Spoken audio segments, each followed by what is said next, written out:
한국경제TV 생생한 실전 투자 정보 와우퀵. 월 5,000원 커피값으로 투자 정보가 내 손 안에 배달됩니다.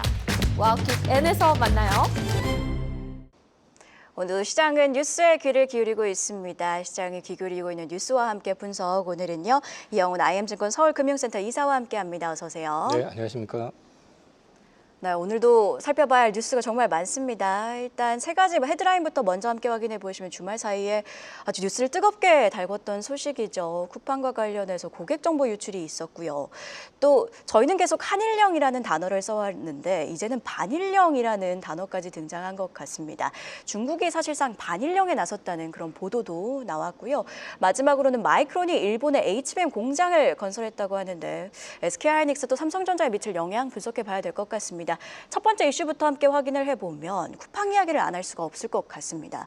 정말 말 그대로 주말 사이 뉴스를 정말 뜨겁게 달궜던 내용이고 또 쿠팡 관련 내용들을 좀 보면 쿠팡뿐만 아니라 최근에 있었던 업비트의 KT의 SKT 이제는 개인정보가 개개인의 개인정보가 아니라 공개정보인가? 라는 씁쓸한 생각까지 드는 상황입니다.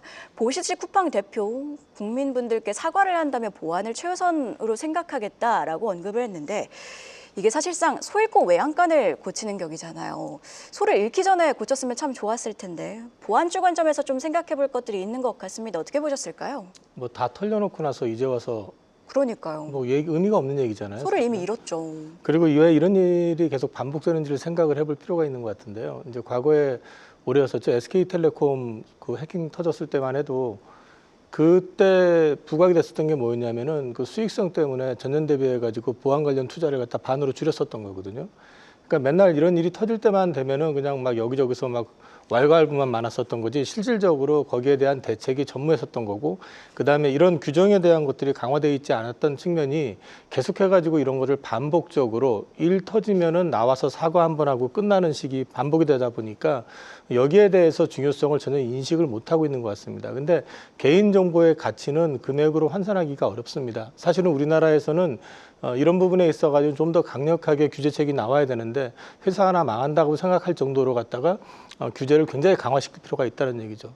왜 이런 말씀을 드리냐면은 그렇지 않고서는 이거는 맨날 일 나면 대표가 나와가지고 사과 한번 하고 그래도 문제가 심각해지면 대표 교체하면 그만이에요. 여태까지 모든 이런 보안 사고 관련돼 있었던 업체들이 해왔던 행태들을 보면 그렇거든요. 그러면 소송 같은 경우도 해보면은 저 같은 경우도 몇 년 전에 한번 해봤었는데 그거 몇 년 시간 끌어가지고 소송의 대가로 받는 돈이라고 해봤자 10만 원 안팎이에요. 아무 의미가 없는 짓이거든요. 그러네요. 그렇기 때문에 이런 부분들에 있어가지고는 좀 정부 차원에서 이런 것들은 다른 건 풀어주더라도 이거는 엄청 강하게 규제를 해야 되고 이번 같은 경우 특히나 내부자에 의한 정보 유출이잖아요. 이거는 사실은 해킹도 아니고 사실 내부자에 의한 거라고 그러면 이건 직원 관리에 대한 근본적인 문제가 제기가 될 수 있는 부분이거든요. 그래서 좀 저는 이 문제에 있어서는 당국에서 굉장히 좀 심각하게 다뤄야 될 문제라고 생각을 하고 이걸로 왜 우리나라 주식 가운데 보면 보안주들이 주가가 단기 반등했다 금방 사그러지냐면은 기대감으로 올랐다가 안 할 거 알거든요. 그리고 또 우리나라 보안주도 내부적으로 좀 봐야 될 부분들은 뭐냐면은 실제 그 정도 기술이 있느냐. 그거에 대해서 검증이 돼 있는 회사들이 좀 제한돼 있는 측면도 있는 것 같아요. 그래서 이 부분에 있어가지고 뭐 증시 영향력은 여전히 제한적일 것 같고 대신에 그런 걸 떠나가지고 이 부분에 있어가지고 규제는 굉장히 강력하게 할 필요가 있다. 그렇게 말씀을 좀 드리고 싶습니다. 언급을 해주신 것처럼 보안주가 정말 추세적으로 실적이 찍히면서 상승세를 이어가려면 정책적인 뒷받침이 꼭 필요한 것 같습니다. 계속해서 이슈 함께 지켜보도록 하고요. 자, 마이크론 관련 내용도 함께 확인을 해보도록 하겠습니다. 마이크론이 일본 히로시마에 HBM 신공장을 건설하면서 HBM 생산 확대에 나섰습니다. 2028년부터 일본에서 HBM을 양산을 하겠다고 하는데 SK하이닉스를 언급하면서 SK하이닉스를 쫓겠다 이렇게 포부를 밝혔습니다. 다만 뉴스 분석을 보면 HBM 시장, 구글 TPU가 등장해도 사실상 SK하이닉스와 삼성전자 이 양강 체제로 갈 것이다 이런 분석 나오고 있는데 마이크론의 이런 행보 실질적으로 우리 기업들한테 위협이 될까요? 저는 그건 좀 제한적이라고 보고요. 이제 사실은 지금 그 히로시마 쪽에다가 투자를 강화하는 이유는 대만 투자에 대한 지정학적 리스크가 더 크다는 측면이 있습니다. 그래서 이 부분은 뭐 마이크론만 그렇게 하는 게 아니고 우리나라의 삼성이나 하이닉스 역시 마찬가지로 이쪽과 관련해 가지고는 시장에서의 리더십을 잃지 않기 위해서 같이 움직일 거기 때문에 이 부분에 대한 걸 갖다 너무 과대해서 해석할 필요는 없을 것 같습니다. 다만 우리가 한 가지 돌아봐야 될 거는 왜 하필 히로시마일까? 우리나라로 유치할 수는 없었을까 하는 부분도 생각해야 될 것 같아요. 예를 들어 가지고 우리나라에도 사실 HBM을 떠나 가지고 이런 첨단 그 제품에 대해서 투자 유치를 하려고 그러면은 글로벌하게 지금 경쟁이 붙어 있잖아요. 국가별로. 미국은 강제적으로 끌어오고 있는 상황이고. 그렇다고 그러면 우리도 사실은 이런 부분에 있어서 좀 더 유연하게 대응했었으면 히로시마 일본 쪽만 하더라도 사실은 그쪽은 지리적으로 봤을 때 지진도 자주 나는 쪽이기도 하고 뭐 한국보다는 유리한 부분이 이렇게 많지는 않거든요. 다만 여기는 정부에서 이 부분을 강화시키기 위해서 2030년까지 적극적으로 투자 육성을 위한 보조금이 들어갑니다. 그럼 우리는 사실은 그런 부분에 있어 가지고 얼마만큼 적극적이었냐를 한번 돌아볼 필요가 있지 않을까 싶습니다. 그래서 이거를 갖다가 너무 확대해서 갈 필요는 없지만 또 뒤집어 놓고 생각을 해본다면 우리나라 국가 경제를 생각하신다 그러면은 이런 자금을 갖다가 왜 우리가 유치를 못할까에 대한 부분도 생각을 해볼 필요가 있을 것 같고요.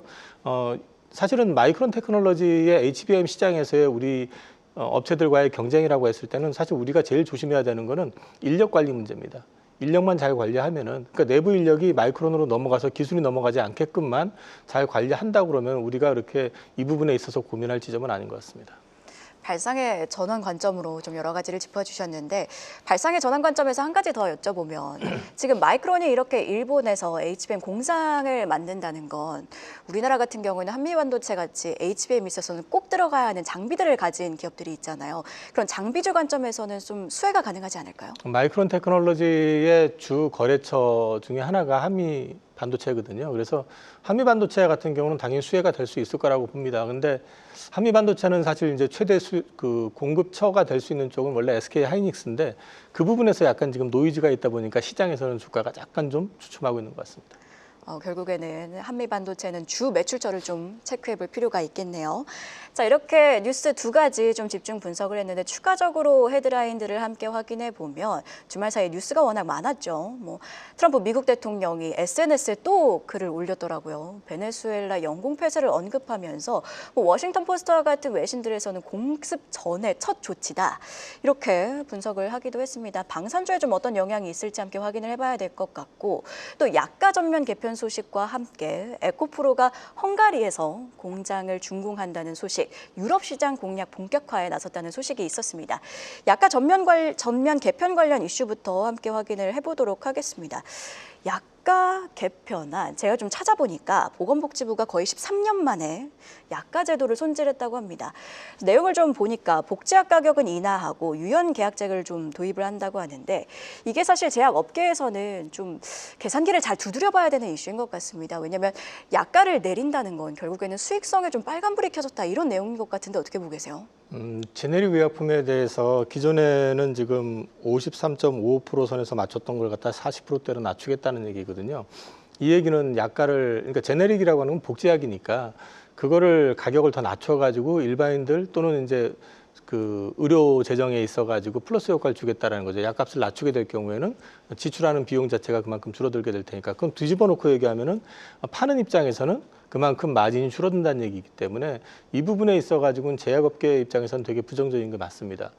반면 또 이제 그 소비자 입장에서 그 얘기를 한다 그러면 이 대신에 이제 약가 유연제라든지 이런 걸 통해 가지고 전문 의약품으로 분류되는데 신약이 들어오는 거를 한국 쪽으로는 공급을 좀 주저하는 측면이 있대요. 왜냐하면 이제 이 약가를 갖다가 이중제 가격으로 고시를 하다 보니까 한국에서 딱 고시가 먼저 돼버리게 되면은 다른 나라에 팔아먹을 때 그 약을 팔아먹을 때 가격을 그걸 기준으로 하다 보니까 한국을 좀 패싱하는 경우들이 좀 많다고 합니다. 그래서 이 약가 유연제를 갖다 통해 가지고 소위 말해서 이제 신약이라고 할 수 있는 것들이 들어온다고 했었을 때는 그쪽과 관련해서 희귀질환 치료를 받으시는 분들 같은 경우는 조금 더 새로운 약을 좀 도입을 하는데 받아서 우리가 처방을 하는 데 있어서 유리한 측면은 분명히 있을 것 같다. 그런 면에서 봤을 때는 일장일단이 분명히 있는 것 같은데요. 이 부분에 있어가지고는 저도 좀 말씀드리기가 조심스러워요. 그러니까 업체 입장에서 봤을 때는 분명히 수익성 훼손이 맞긴 하는 것 같거든요. 그래서 이 부분이 어떻다라고 말씀드리긴 되게 조심스러운데 또 한편 생각해 보면 의료 재정이라는 측면을 놓고 봤을 때는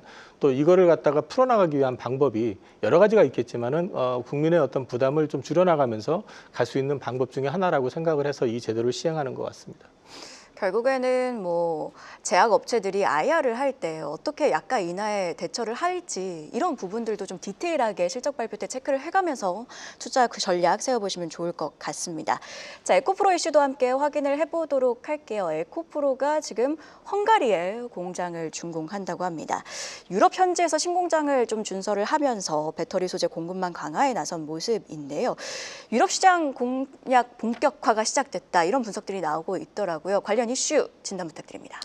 이게 이제 유럽의 공급망 규제라는 게 있습니다. 그게 이제 셀의 가치의 65% 이상을 현지에서 만들어내야 되거든요. 그 얘기는 이제 배터리를 단순히 중국산을 가지고 수입해가지고 하게 될 경우에는 관세가 붙습니다. 그걸 피하기 위해서는 유럽 내에서 만들어야 되고 또 그것도 그 안에서 배터리 자체의 가치를 창출하는데 65% 이상이 현지화돼야 된다는 측면에서 봤을 때 이 현지의 양재 공장이 이제 들어선다라는 거는 되게 의미는 분명히 있고요. 이번에 그 헝가리 그 데브레첸이라고 하는 데가 보니까 우리나라의 SK온하고 삼성 SDI가 들어가 있고 또 중국의 CATL 들어가 있습니다. 거기에 이제 BMW 같은 회사도 들어가 있고 하기 때문에 어떻게 보면은 이제 영업을 하는 데 있어가지고 되게 중심축이 될 가능성은 있어 보입니다. 특히 이제 여기서 그 에코프로에서는 이제 구체적으로 얘기를 하지 않았지만은 그 CATL로의 납품 가능성 이런 부분도 좀 살펴볼 필요가 있다라고 저는 보고 있고요. 그 다음에 이제 우리나라 업체들이 사실은 이제 3원계 중심으로 하다 보니까 그 소위 말해서 LFP 배터리 관련된 부분이 좀 약했었는데 그쪽을 타겟으로 해가지고 이제 미드니켈 그 배터리를 갖다 이제 제작을 해가지고 거기에서 이제 양산이 되거든요. 이런 것들이 이제 시장의 저변을 좀 키우는 데 도움이 되지 않을까. 그리고 또 에코프로 같은 경우에는 최근에 인도네시아로 니켈 관련해가지고 투자를 상당히 많이 했습니다. 한 7천억 가량 투자해서 4군데 재련소를 가지고 있는데요. 그 투자 효과가 그 안에서 그 코발트도 일부 추출이 가능한 데다가 그 원가 자체를 한 20% 이상 낮출 수 있는 효과가 있다고 합니다. 그러면은 에코프로 그룹의 입장대로라고 한다면은 원가를 낮춰가지고 유럽 시장에 양재 공장을 설치를 하게 되고 그 양재 공장을 통해 가지고 유럽의 주요 업체들하고 거래를 시작을 한다. 특히 중국 기업까지 뚫어낸다고 할 경우에는 캐즘 구간에서 좀 고생하고 있는 우리나라 이제 2차 전지 업체들 가운데서 하나 돌파구를 좀 찾아낼 수 있는 중요한 전환점이 되지 않을까 그렇게 보고 있습니다. 2차 전지주들 참 인고의 시간을 겪다가 이제 좀 반등을 하고 있는데 이런 노력들이 향후에 실적 개선에 얼만큼 영향을 주는지도 계속해서 지켜보도록 하겠습니다. 자, 그리고 이사님 추가적으로 질문 하나 더 드릴까 하는데요. 오늘 출연해 주신 모든 분들께 이 질문을 여쭤보게 되는 것 같습니다. 지금 시장이 주목하고 있는 건 코스피가 그동안 많이 강했으니까 이제는 코스닥의 시간이 오지 않을까, 12월 산타는 코스닥 시장에 오지 않을까 이런 기대감인 것 같습니다. 특히 정책 기대감들도 커지고 있는 모습이거든요. 12월 그리고 연초에는 코스닥이 더 강할 것이다. 이 말에 동의하실까요? 이미 11월 달이 코스닥장이었었고요. 저는 그 10월 말 지나게 되면은 실적장이 지나게 되면은 그 시장에서 소외됐던 코스닥 업종 쪽으로 매기가 들어올 거라고 이제 계속 말씀을 드려왔었는데 이제는 일방적으로 코스피만 가는 장이 아니라 코스닥도 같이 가는 장이라고 보시면 될 것 같고요. 그 다음에 이제 연초가 보통 코스닥 쪽은 시즌이 보면은 굉장히 괜찮았던 강했던 그 주기적인 어떤 특징이 좀 있는 데다가 지금 흐름 자체를 보면 2017년, 18년에 코스닥 강세장의 흐름하고 많이 유사합니다. 정책적인 서포팅도 들어가고요. 그 다음에 지금 보시면은 코스닥을 뭐 활성화하기 위해서 여러 가지 대책을 내놓은 측면도 있지만 이거를 또 조금 더 앞에서 보시면은 2000년대 초반 IT 버블 때 당시에 코스닥 시장 화랑일 때 그림하고도 많이 유사합니다. 그래서 코스닥 시장이 마냥 소외되는 그런 패턴은 이제 없어질 것 같고 저는 뭐 올해보다는 내년이 더 좋아질 그림을 여전히 기대하고 있기 때문에 저는 내년도에는 코스닥 거래소 다 한 단계씩 레벨업이 되는 그런 장이 될 거라고 기대하고 있습니다. 되게 희망찬 이야기를 해주셨습니다. 코스피, 코스닥 둘 다 가는 장세 함께 응원해 보도록 하겠습니다. 이렇게 오늘은요 이영훈 IM증권 서울금융센터 이사와 함께했습니다. 고맙습니다. 계속해서 다양한 경제 이슈를 알고 싶다면 구독과 좋아요, 알림 설정 부탁드립니다. AI 캐스터 권미정이었습니다.